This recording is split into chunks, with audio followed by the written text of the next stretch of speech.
is no one in the academic world more qualified to serve as keynote speaker in conjunction with the exhibit, Once a Ghetto.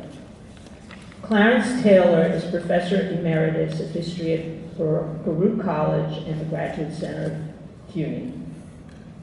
His areas of specialization include African American thought, religion, civil rights, labor unionism, criminal justice, and most recently, Black-Jewish relations.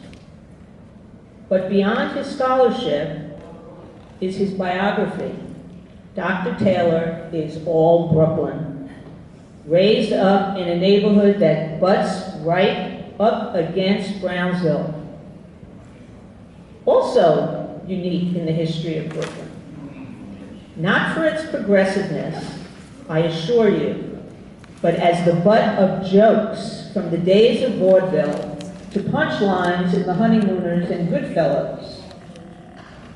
Dr. Clarence Taylor is from Canarsie. When I did a fast Google search of notables from Canarsie, there were actors, mobsters, football players, rappers, and a sprinkling of CEOs, but not many intellectuals.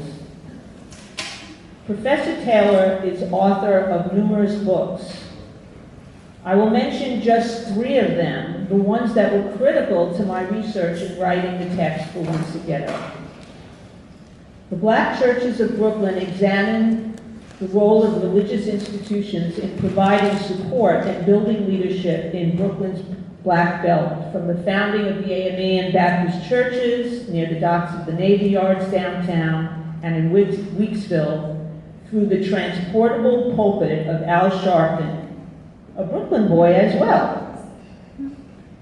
Knocking at Our Own Door is the biography of the Reverend Milton Glamerson, who in the late 1950s joined forces with the Brooklyn chapters of the NAACP and the Congress for Racial Equality, using both the pulpit and the basement of the Siloam Presbyterian Church to spearhead the campaign to integrate public schools in New York City.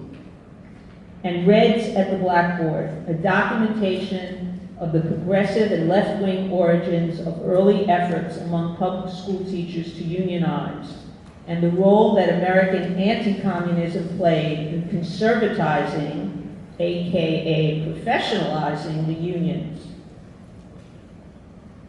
Each of Dr. Taylor's works are meticulously researched, penned with an amazingly controlled style of prose, and always positions local, often Brooklyn-bred African-American as agents and authors of big battles in history. Which brings us to today's talk about the most spectacular, some would say infamous, political battle that took place just 50 years ago today. After a 10-year-long failed campaign to desegregate the public schools in New York City, the Black and Puerto Rican community in Brownsville, Brooklyn, demanded to wrest power from the powers that be, including the teachers union, and control the schools in their own district. So please join me in welcoming Professor Clarence from Canarsie as he challenges those who would blame Black power for the rancorous confrontations over community control in Brownsville.